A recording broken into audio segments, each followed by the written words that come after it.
Deputy CM Pawan Kalyan తన సొంత నియోజకవర్గం పిఠాపురం పర్యటనకు రెడీ అయ్యారు. ఇవాళ నుంచి 3 రోజుల పాటు ఆయన పిఠాపురం నియోజకవర్గంలో పర్యటించబోతున్నారు. ఇవాళ రాత్రికి పిఠాపురం చేరుకోబోతున్న పవన్ రేపు పీఠాకారపు సంక్రాంతి మహోత్సవం పేరిట నిర్వహించబోతున్న ముందస్తు సంక్రాంతి సంబరాల్లో పాల్గొంటారు. ఉదయం 10:30కు ఆర్ఆర్బీహెచ్ కాలేజ్ మైదానంలో సంక్రాంతి సంబరాలు ప్రారంభిస్తారు. ఉదయం 11:30 నియోజకవర్గ పరిధిలో చేపట్టబోతున్న పలు అభివృద్ధి కార్యక్రమాలకు శంకుస్థాపనలు, ప్రారంభోత్సవాలు చేస్తారు.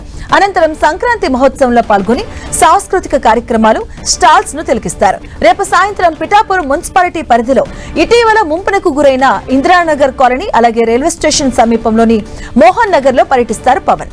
ఇక శనివారం ఉదయం గొల్లప్రోలు ప్రాంతంలోని ఇళ్ల స్థలాలను పరిశీలిస్తారు ఏపీ డిప్యూటీ సీఎం. ఇక అక్కడి నుంచి ఉదయం 10:30 కాకినాడలోని జిల్లా పోలీస్ కార్యాలయానికి చేరుకుని శాంతి భద్రతలపై అధికారులతో సమీక్ష నిర్వహిస్తారు. మధ్యాహ్నం 3 గంటలకు కాకినాడలోని రంగరాయ మెడికల్ కళాశాలకు చేరుకుని పలు అభివృద్ధి కార్యక్రమాలకు శంకుస్థాపన చేస్తారు. పిఠాపురం వేదికగా 3 రోజుల పాటు నిర్వహించబోతున్న సంక్రాంతి సంబరాలు ఆద్యంతం తెలుగుదనం ఉట్టిపడేలాగా సాంస్కృతిక కార్యక్రమాలకు రూపకల్పన చేశారు.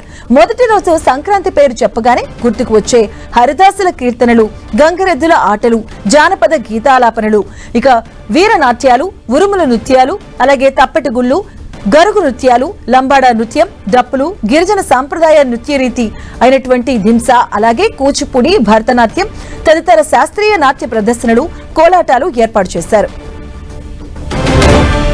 ఇక రెండో రోజు జనవరి 10వ తేదీన మొదటి రోజు ప్రదర్శనతో పాటుగా కేరళ సాంప్రదాయ మార్షల్ ఆర్ట్స్ ప్రదర్శనలుంటాయి. ఇక చివరి రోజు గ్రామీణ జానపదుల పాటలు, సినీ మ్యూజికల్ నైట్ కార్యక్రమాలు ఆహుతులను అలరించబోతున్నాయి.